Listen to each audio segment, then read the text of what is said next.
Manni murtii olaanaa magaalaa Adaamaa gamaggama raawwii hojii bara 2017 gaggeesse. Pirezidaantiin mana murtii olaanaa magaalaa Adaamaa obbo Maammoot Husii kaayyoon gamaggamichaa ciminaalee fi hanqinaalee bara 2017 ilaaluun kallattii kennuudha jedhan. Hojii manneen murtii kenna kallattii afraniinii fi bu'aalee battalaa 16 irratti hojjetaatiin kan turre. Kanaanis raawwiin gaarii baroottan dura darbaniin wal qabate kan bardeen gaddaas wal qabate raawwiin gaariin akka manneen murtii magaalaa Adaamaatitti galmaayetiin kan jiru akka fakkeenyatti sii kaasuudhaaf qulqullina tajaajila abbaa seerummaa daran fooyyessuudhaaf qorannoowwan garaagaraa sakatta'iinsa garaagaraa xiinxala garaagaraa gaggeessuudhaan ogeessa mana murtii olaanaatii fi ogeessa ilqisootiin gaggeessine keessattuu kenni tajaajila abbaa seerummaa manneen murtii kenna sadarkaa lachittuu maal fakkaata maaltu rakkoodha maaltu cimina jira kan jedhu qulqullinaaf teeknooloojii irratti hojii hedduu hojjetaatiin turree jira. Qulqullina tajaajila abbaa seerummaa fooyyessuuf qorannoon adda addaa gaggeeffamaa akka ture kan himan obbo Maammoon kenni tajaajila abbaa seerummaa teeknooloojiidhaan deeggaramuun dhibbantaa 37 irra kan ture bara kanatti dhibbantaa 100 irra geenyee jirra jedhan. Inni tajaajila abbaa seerummaa kenna taaqaa'uudhaan deeggaruutiin wal qabate kallattii dhaqqabummaatiin si'aayinnaatiin wal qabate bardeen gaddaa naannoo parsantaa 35 irra kan turre viidiyoo konferensiidhaa fi faayilingiidhaan barana garuu akkasuma karoora qabanneen manii kenna bira geenneeti kan jirrudha. Maniin kennas 35 kan ture ka'umsi kenna 35 kan turre baranatti garuu kan bira geenne parsantaa 100 sadarkaa manneen murtii lachittuu viikeedhaa fi faayilingiidhaan keessummeessaa kan jirrudha.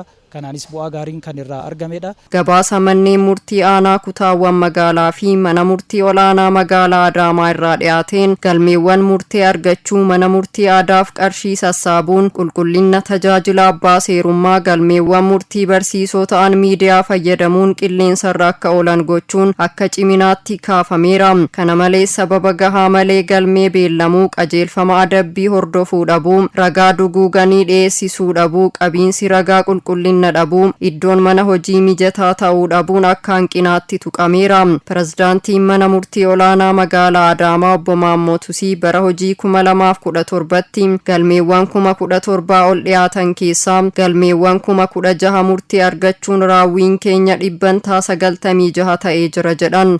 Galmeeleen 17,000 ol dhiyaatanii galmeelee 16,000 wayi furmaata kan argannee fi raawwiin parsantii 96 ol akka manneen murtii magaalaa Adaamaatti raawwii galmaa hin beekne baranas galmeessuu dandeenyedha.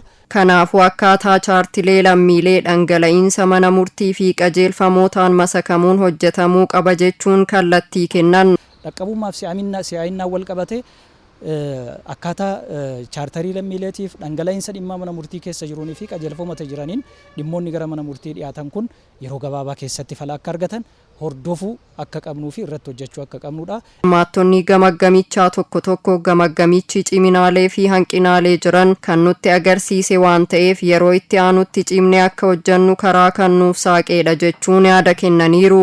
Gamaggamni adeemsifni kun ciminaa fi hanqina jiru waan walitti argisiisu waan ta'eef gara guddaa wanni mul'atu as keessatti cimina hanqinooleenis ni jiranii hanqinoolee jiran san fooyyessuudha. Namni kun bareedaadha. Akkuma walii galaattu hojiiwwan hojjetaman waggaa guutuu maal akka ta'an hanqinoota ciminoota fi kallattii karaa fuulduraa jiru maal akka ta'e kan akeekudha.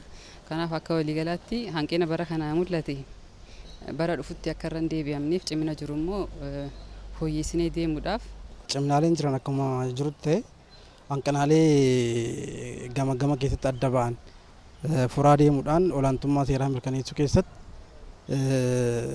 gahee guddaa qaba. Hanqinaalee kanaanis irratti hojjetamee iddoo hanqinni jiru kanarratti fala kennaa deemu al seerummaa ta'an irratti hojjechuu fi wantoota olaantummaa seeraatiif danqaa ta'an irratti hojjechaa deemuudhaan olaantummaa seeraa akka mirkanaa'u taasisuu gahee keenya bahuu qabna waan ta'eef wantoota san irratti kan hojjetamu ta'a. Akka abbaa seeraa tokkotti hanqinootni dhaddacha irratti mul'atan hanqinoota galmee keessatti immoo mul'atan kan amma ibsamanis kan amma ibsaman akkuma jirutti ta'ee akka galtii tokkotti furadheetiin karaa fuulduraatti fooyyeffadhee hojjechuudhaaf yaalaa jechuudha.